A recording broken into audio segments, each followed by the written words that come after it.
एक बार की बात है। बादशाह अकबर कहीं दौरे पर गए थे। वहीं खेमा पड़ा हुआ था।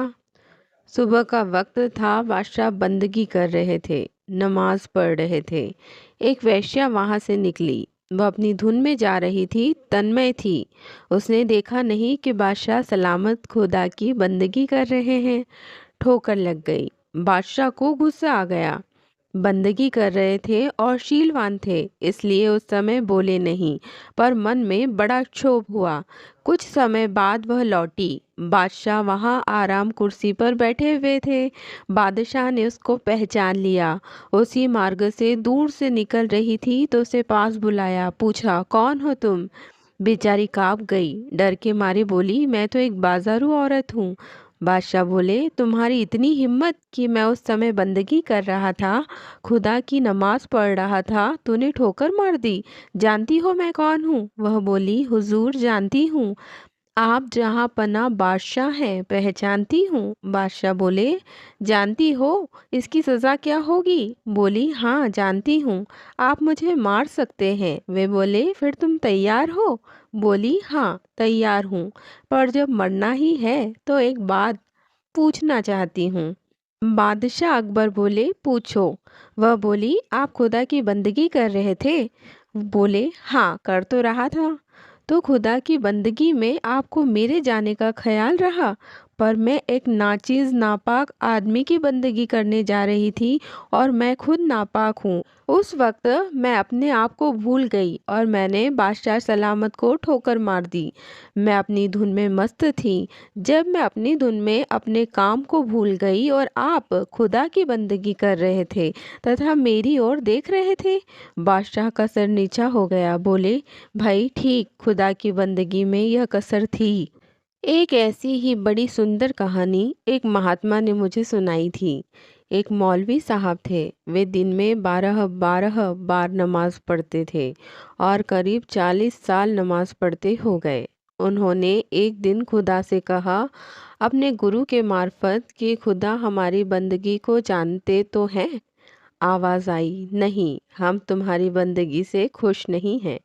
अरे 40 साल हो गए, दिन में 12 बार नमाज हम पढ़ते रहे, हमारे घुटने तक छिल गए, फिर यहाँ पर गड्ढा पड़ गया। नमाज पढ़ते पढ़ते जमीन पर सिर टेकते टेकते, और खुदा को यह पसंद भी नहीं। खुदा इससे खुश नहीं। क्यों खुश नहीं हुए? बोले, इसलिए खुश नहीं कि जब तुम अकेले में बंदगी करते थे और जब कोई सामने आता था तब तो बंदगी करते थे, उसमें कुछ फर्क है। बोले, यह कैसे? तुम जब अकेले में करते थे तब एक आध बार चादर बिछाई तथा घुटना टिकाकर बैठ गए, और जब कोई सामने देखने वाला होता तब तो बड़े मज़े से घुटने टेकते, सिर टेकते, ताकि लोग देखें कि नमाज पढ़ रहे हो। तुम तो उनको दिखाने के लिए बंदगी कर रहे थे, खुदा के लिए कहाँ कर रहे थे। हम लोगों की साधना भी प्रायः ऐसी ही होती है। कीर्तन करते हैं मस्ती में, और जब कोई आ जाए तो बहुत मज़े में करने लगते हैं, अकेले में नहीं करते। भगवान को कौन दिखाता है? हम तो दिखाते हैं दुनिया को, ताकि लोग कहें कि देखो, मस्त हुए कैसे प्रेमी, कैसे ज्ञानी हैं, बेहोश हो गए हैं। अगर हरी चर्चा के मध्य बच्चा रोए तो हम बच्चे पर ध्यान दें, हम सुनते रहें। यह समझने की चीज़ है, श्रवण में भी हमारी तन्मयता नहीं होती। इसका अर्थ यह नहीं कि खूब हल्ला मचाकर श्रोता और वक्ता के तन्मयता की परीक्षा ली जाए। यह चीज़ तो अपनी साधना की है।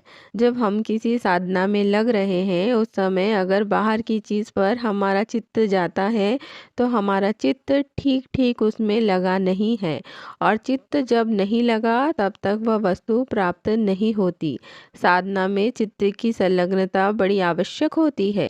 एक मार्मिक बात है, सब में भगवान को देखें या सब में आत्मा को देखें और फिर वैसा ही उनसे व्यवहार करें। तो यह व्यवहार अपने को बुरा लगता है, वह दूसरे को भी। बुरा लगता होगा तथा जो व्यवहार अपने को अच्छा लगे वह दूसरे को भी अच्छा लगता होगा। इस कसौटी पर अपने को कस ले। जहाँ जहाँ दुख है, जहाँ जहाँ पीड़ा है, जहाँ जहाँ यंत्रणा है, जहाँ जहाँ अभाव है, वहाँ वहाँ पहले तो यह माने कि यहाँ यहाँ भगवान इस अभाव के रूप में आए हैं और हमसे सेवा मांग रहे हैं। जहाँ अन्न वस्त्र का अभाव हो वहाँ देखें कि भगवान यहाँ अपाहिज बनकर, दीन बनकर और अकालग्रस्त बनकर हमसे अन्न मांग रहे हैं। इस प्रकार से जहाँ जहाँ अभाव हो वहाँ वहाँ भगवान को विशेष देखकर सेवा में प्रवृत्त हो जाएं। विचार करें कि यह अवस्था हमारी हो जाए तो हमारा पैर कट रहा है, सिर कट रहा है और हम आराम से नाम ले रहे हैं, तब तो बात दूसरी है। यदि अपने आराम का ख्याल आ जाए तो हम कहने लगेंगे हमें जगह मिलनी चाहिए, आश्रय मिलना चाहिए और दूसरे के लिए हम वेदांती या प्रेमी बन जाएं। ऐसा नहीं होना चाहिए। भगवान ने इसलिए सर्वभूत हिते रतः कहा है, अर्थात सभी प्राणियों के हित में लगे रहो। वेदांत के ज्ञान पर और भक्ति के नाम पर हम कर्तव्य से विमुख न हो जाएं। यही सीधी बात है। या न कहें कि संसार है ही नहीं तो सबको मरने दो। हमारे मरने की बात आएगी तब हम सोचेंगे। हमारे एक मित्र थे जयदयाल जी कसेरा, बड़े सत्संगी थे। वे पढ़े लिखे नहीं थे पर हमने उनसे बहुत कुछ सीखा। उनकी कही हुई बातें हमें अब भी बहुत याद आती है। वे बड़े मजाकिया थे। मजाक में कहा करते थे, भाई जी आधा ज्ञान तो हमको हो गया, आधा बाकी रहा। पराये को तो हमने अपना मान लिया और अपने को पराया अभी नहीं माना। ये आधा ज्ञान तो हम सब कर लेते हैं, पर यह तो अज्ञान है। जहाँ दूसरे का दुख हो वहाँ उस दुख को अपना दुख बना ले, तब असली चीज़ हमारे जीवन में आएगी। तब हम वास्तव में अनुभव कर सकेंगे कि दुख क्या चीज़ है। एक बात ध्यान में रहे, यह व्यवहार की बात है। किसी को दुखी देखकर कभी भी उसके सामने यह मत कहो कि तुम अपने कर्म का फल भोग रहे हो, क्योंकि इसमें बहुत भारी सी चोट लगेगी उसको। एक तो वह स्वयं ही दुख भोग रहा है और उसे कह दिया जाए कि कर्म का भोग है। किसी बहन पर अगर विपत्ति आ गई, उसके पति का देहांत हो गया, कोई ऐसी बात कह दे तो ऐसी बातें हम लोग असमय कह देते हैं। सास कह देती है, घर के लोग कह देते हैं कि यह हमारे घर में ऐसी कुलक्षणी आई है कि पति को खा गई। कितना बड़ा अपराध है यह। वह बेचारी तो खुद इस समय कितनी संत्रस्त है, कितनी दुखी है। उसके घाव पर और घाव लगा देना ये कितना बड़ा महापाप है। यह देखने की चीज़ है, पर हम देखते हैं कहाँ। हम अपने सुख के सामने उसके दुख को भूल जाते हैं। एक भाई ने एक प्रश्न पूछा है, विधवा का धर्म क्या है। यहाँ विधवा का धर्म बतलाने के पहले विधवा के साथ हमारा क्या कर्तव्य है यह पहले देखना चाहिए। यह माने कि हम स्त्री बने और विधवा हो और हमारे साथ बुरा बर्ताव हो, उस समय हम क्या सोचेंगे। यह देखकर, यह सोचकर फिर विधवा का कर्तव्य बताना है। विधवा भी मनुष्य है। हम बड़ी नासमझी के साथ कह देते हैं कि सर्वस्व का त्याग कर दो। अरे तुम करने के लिए तैयार हो? अपने आप जरा सा त्याग करने को हम तैयार नहीं और उसके द्वारा अनोखे त्याग की हम आशा करें। हम चाहें कि वह आज सुखदेव मुनि बन जाए, तो क्या यह संभव है? कैसे संभव है? उसको बनाने में सहायता करो। स्वयं त्यागी बनो, विषयों से विरक्त बनो। उसके सामने कोई ऐसी चीज़ अपने जीवन की मत लाओ जिससे उसके जीवन में शैतान जागे। तब वह सुरक्षित रहेगी। उसका आदर करो, उसकी उपासना करो, उसको सुख पहुंचाओ। सुख पहुंचाने का यह अर्थ नहीं है उसे विषयों में डाल दो। वह सिर्फ यह समझे कि मेरे साथ भी सद्बर्ताव होता है। मुझे भी लोग मनुष्य मानते हैं, परंतु भूल जाते हैं लोग। सास भूल जाती है, बहू भूल जाती है और ननद भूल जाती है। वे यह नहीं सोचती कि कल मैं विधवा हो जाऊंगी तो वह बच्ची किसी दूसरे के घर से इस घर में आई है, जिसको वह कह सकती थी यह मेरा है, वह नहीं रहा तो अब क्या। सब उसको यह कह दें कि तुम पराई हो, निकलो घर से, तुम्हारा कोई अधिकार नहीं है। यह नृशंसता है, निर्दयता है। यह समाज का पाप है जो समाज को खा रहा है, खाएगा। विधवा में भगवान को देखो और उसके भगवान को जगाओ। उसके सामने विषयों की चर्चा न करो। अपने चरित्र के द्वारा, अपने त्याग के द्वारा तब उससे आशा करो कि वह कितना ऊंचा बन सकती है। अब भी वह ऊंची है। आज भी हिंदू विधवा के समान हमने कहीं संसार में किसी स्त्री को नहीं देखा, देख नहीं पाते। हिंदू विधवा जो आज पवित्र है, उतनी पवित्रता कहाँ है संसार में। संसार के लोग इस चीज को देखकर मुग्ध हो जाते हैं। बंगाल में एक नौजवान जमींदार की पत्नी सुंदरी देवी थी। जमींदार मर गया था। यह अंग्रेजी जमाने की बात है। उस समय कलेक्टर अंग्रेज रहे। कलेक्टर की पत्नी उनके घर आई। यह विलायत से नई आई हुई थी। वे हिंदू आचार को जानते थे। उन्होंने सुंदरी को देखा और देखकर बड़े अच्छे भाव से, सद्भाव से और सहानुभूति से उस गौरांग देवी ने कह दिया कि बेटी, तुम्हारी छोटी उम्र है, विवाह कर लो ना। बड़े हित की भावना से कहा, पर इस बात से उसके हृदय को इतनी ठेस पहुंची कि उसने स्वयं से कहा, विवाह कर लो। यह बात सुन ली अपने कान से और मर नहीं गई। फिर क्या था, उसने अनशन शुरू कर दिया, अन्न जल का परित्याग कर दिया।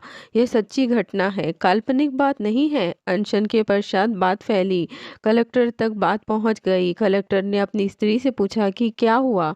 उसने बताया कि मैं वहां गई थी और वह बात कह आई। वे बोले, जाओ क्षमा मांगो, उसको तुमने बड़ी ठेस पहुंचाई है, उसके हृदय पर आघात किया है। वह देवी आई और आकर के उसके चरणों में गिर गई। बोली, बेटी, तुम मुझे माफ करो।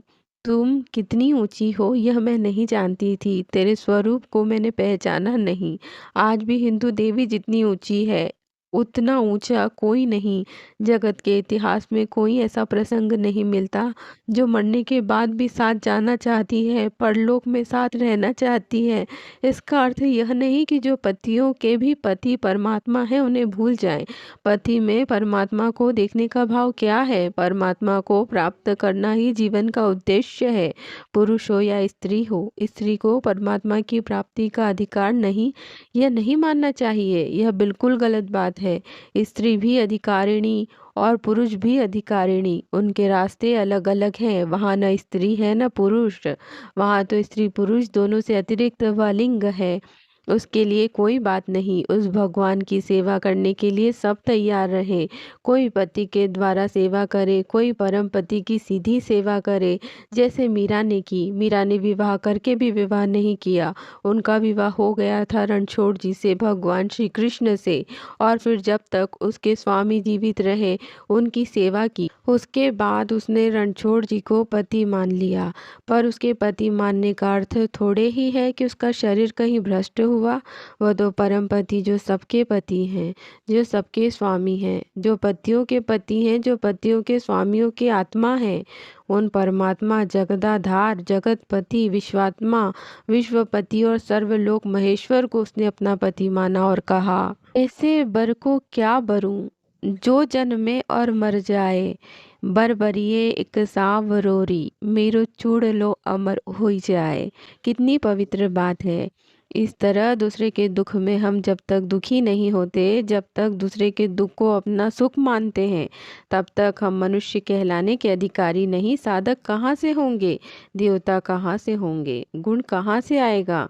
हमें तो सबसे पहले यह करना चाहिए कि हम अपने जीवन में किसी का दुख न देख सकें, न मिटा सकें। दूसरी बात, पर किसी के दुख को देखकर हमारा जीवन रो उठे। कम से कम सहानुभूति तो होना ही चाहिए।